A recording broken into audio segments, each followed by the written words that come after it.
विद्यार्थी मित्रांनो, या ठिकाणी आपल्याला एक गणित म्हणजे पदावली दिली आहे आणि असं विचारलंय की या पदावलीचे एकूण मूळ किती आहेत. लक्षात घ्या, गणित असं दिले की 5चा 16वा घात, 6चा 18वा घात, 8चा 12वा घात. अर्थात आपल्याला काय करता येतं पहा.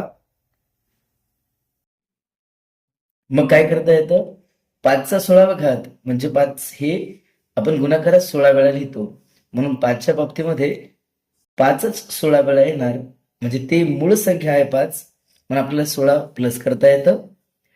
6चा 18वा घात म्हणजे 6 आपण 18 वेळा लिहिणार, पण 6 म्हणजेच 2 गुणिले 3 असतं, म्हणजे 2 गुणिले 3, 2 गुणिले 3 अशा जोड्या 18 वेळा येतात. जोड्या 18 झाल्यात म्हणजे ते मूळ अवयव 18 दुने 36 झाले.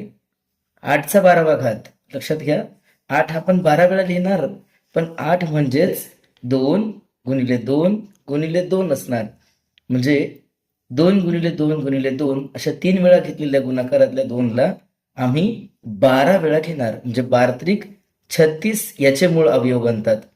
मग लक्षात घ्या, एकंदरीत हे मूळ अवयव आहेत, त्यांची आम्हाला बेरीज करायची आहे. मग यांची बेरीज केली तर 6 त्रिक 18, आजचा 1, 1 आणि 1 2, 2 आणि 3 5, 5 आणि 3 8, एकूण मूळ अवयव 88 झाले आहेत. म्हणूनच 5चा 16वा घात गुणिले 6चा 18वा घात गुणिले 8चा 12वा घात या पदावलीचे एकूण मूळ अवयव 88 झाले, जे पर्याय क्रमांक 4 बरोबर आहे. तशा पद्धतीने आपलं उत्तर 88 मूळ अवयव येतं.